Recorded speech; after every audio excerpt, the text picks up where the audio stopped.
There you go from Senator Lindsey Graham. Help us follow the bouncing tweets here. Gregory Cordy of USA Today. Good to see you, sir.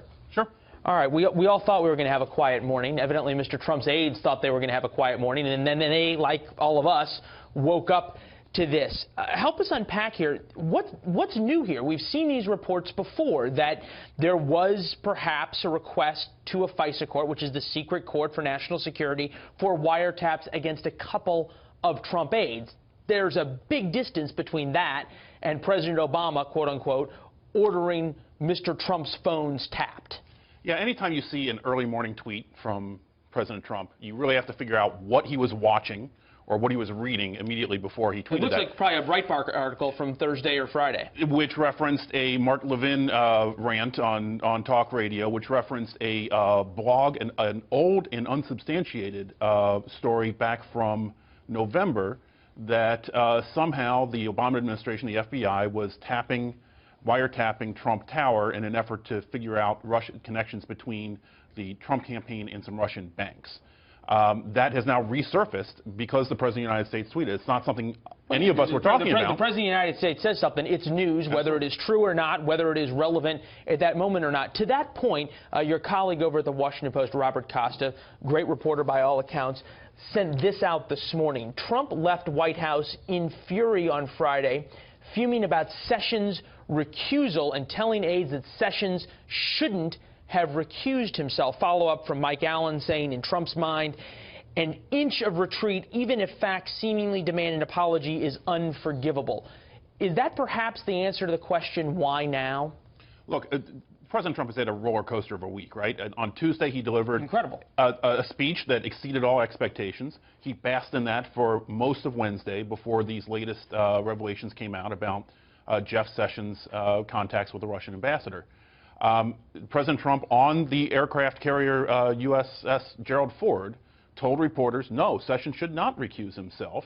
Sessions later that day recused himself. And so that's where you have this sort of whiplash by the White House having to respond to events. All right, so now all of a sudden the president has managed to pull everybody off the Sessions story, essentially, pull everybody off of the Russian involvement story. Now attention is focused on, was there some type of surveillance on the Trump campaign by the administration or by the DOJ? If true, as Senator Graham pointed out, explosive. So how does this story develop?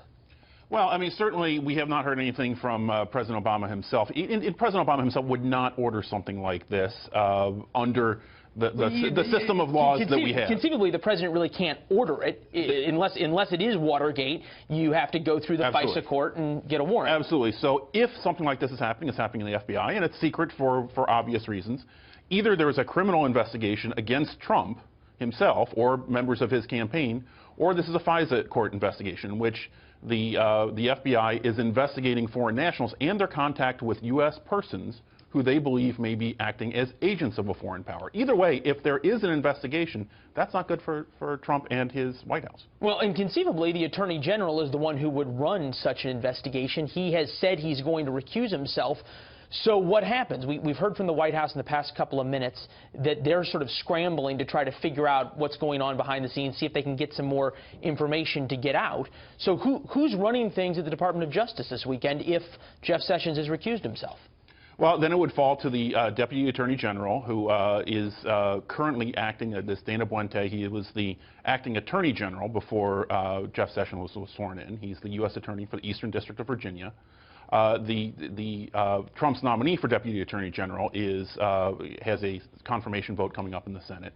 But yeah, that confirmation hearing just got a lot more interesting. It did get a lot more. It does thicken the plot. Yeah, absolutely. Raises the stakes, for sure. And obviously, considering that Senator Sessions at least ran into, shall we say, some complications because of his hearing, you have to think they're all of a sudden retooling, perhaps, and going back and scrubbing for this second hearing. Let's remember how Hillary Clinton got in trouble and how that investigation got off the rails. It was because the Attorney General then, Loretta Lynch, had to recuse herself because she had talked to former President Clinton in an airplane in Arizona and had to recuse herself, leaving Jim Comey, the FBI director, in charge of the investigation. History doesn't repeat itself, but it often rhymes. There to cover it all. Mr. Cordy, appreciate it. We'll be reading your stuff in USA Today. Thank you.